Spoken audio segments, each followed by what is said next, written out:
Finding yourself in the talons of an owl and the shadows of the forest moonlight, it's a gruesome affair. I don't want to be alone in the library at night anymore. The experiences in the past few weeks are simply unexplainable. I work at a school part-time and am on the premises at nighttime. This is because during the daytime, I have school. So a couple times a week, I make my way over to do teacher's assistant work. It's mostly boring stuff, organizing classes and grading papers and exams. But I have to do the work at an office that is situated so I have to walk through the school library at night. I have to walk through a dark, empty, creepy old library to get in and to get out every time. I don't like this. I get this freakish vibe each time I walk through, like I want to run to avoid whatever it is in there freaking me out. I've had this job for over a year now, and during the winter, it is always completely dark when I get to work, and I have to walk through the library. It's a long room with windows 2 levels up and a second level with more books above. The building is over 100 years old, and the windows taper at the top with a somewhat Gothic style. The shelves are made of dark wood, and there are rows and rows of old books. Some of the books are dusty and look like props for a horror film. The floor is carpet, but underneath the carpet is an old hardwood floor that creaks and gives slightly when you step on it. So I've always had a weird feeling about this library, but a few weeks ago, unexplained things have been happening. The first time, it wasn't late, about 8:30 p.m., but being winter, it was fully dark out. Although there are tons of light switches, I had only flipped one light thinking I am just walking through and there is no need to waste energy on an entire library theater when I am just walking through. Big mistake. All the aisles were dark and cast in shadows, and it was truly creepy in there as I made my way to the office on the other side. As I was walking midway through, I heard a loud thud, as though a book had fallen from about waist height. I skipped a bit faster and made it to the office, and flipped all the switches, turning all the lights on. The book falling sound came from one of the aisles, but I didn't feel the need to investigate. I did my work in full brightness and got out of there without further incident. I just kept thinking that this job might not be worth it, working adjacent to a possibly haunted library. A few nights later, on my way in, it happened again. Sorry, planet Earth, but I had flipped all the light switches, and the library was lit up fully like it was a shopping mall during opening hours. As I walked through, I heard a book fall again. The thud came from a different location, a few book aisles further from the walking area. I stopped. I had more composure this time than last. I decided to investigate. And from a wide angle, and as far away to the other side, I walked so that I could see the approximate aisle where the sound came from. It was pretty well lit up, so aside from being utterly creeped out and in a huge library alone, it all looked fine.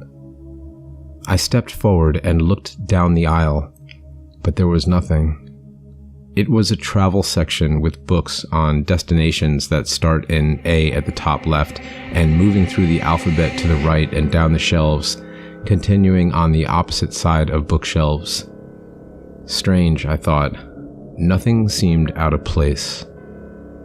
I relaxed a bit and walked around to the next last aisle just to check. And then my blood froze and my heart skipped a beat and then pounded. I gazed down the hall and felt an alarming feeling pulse through my body. There was a book on the floor.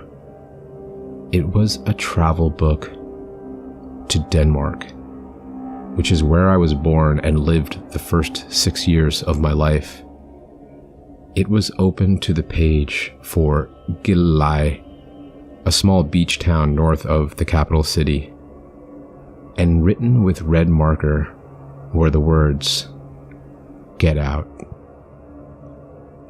I didn't understand these words, but the whole situation put me in a panic.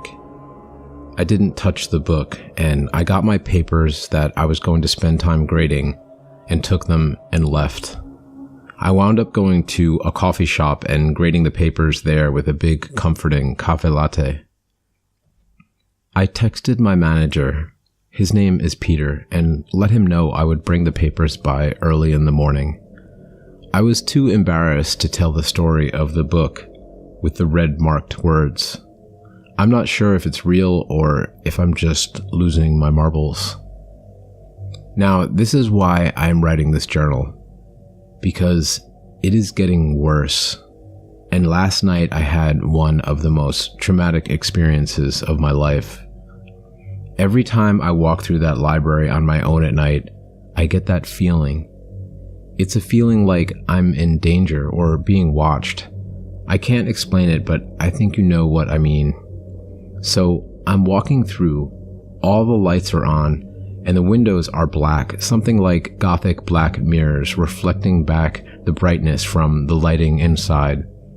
The library is eerily quiet, and each movement I make is responded by creaking sounds from the old floorboards under the carpeting. I realize that I literally am giving away sounds to indicate my exact location with each step. And I step forward again, and my ears twitch and feel like they're standing straight as I get that shivering goosebump feeling that I am not alone and being watched. And thud, a book falling sound.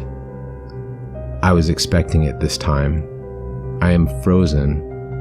It crosses my mind that I'm in danger, and then that I also might just be suffering from some kind of paranoia. I try to assure myself that it's probably just paranoia and I need to face my fears.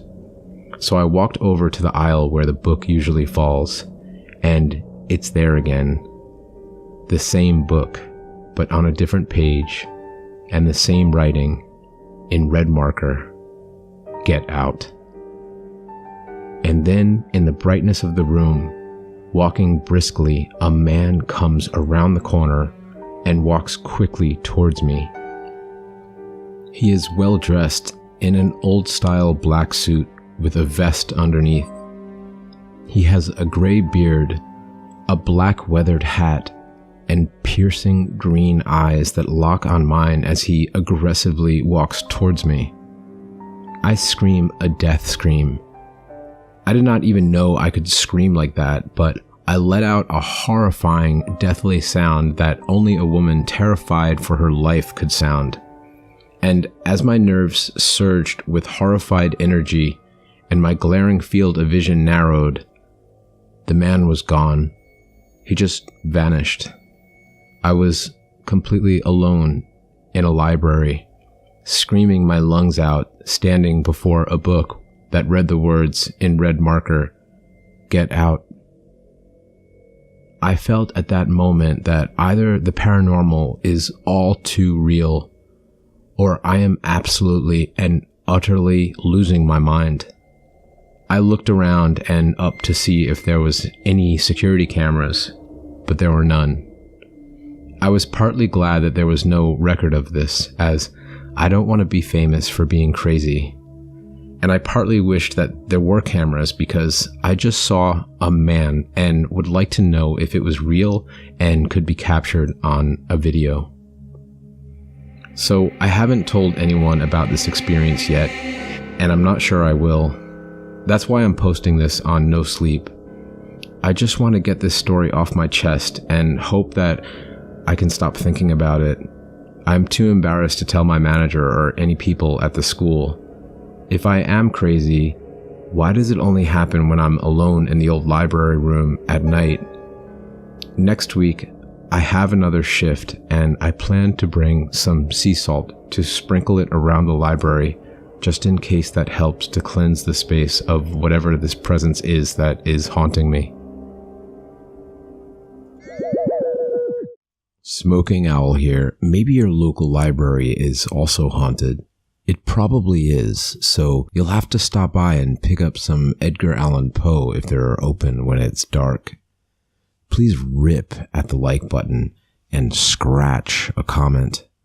This channel currently has 36 subscribers. You guys are amazing, and if you are not subscribed and would like to hear more tales of the paranormal on a truly small niche channel, why not be the 37th subscriber and catch the next video, which will be about an Arizona skinwalker. Actually, Arizona skin runner would be a more accurate description.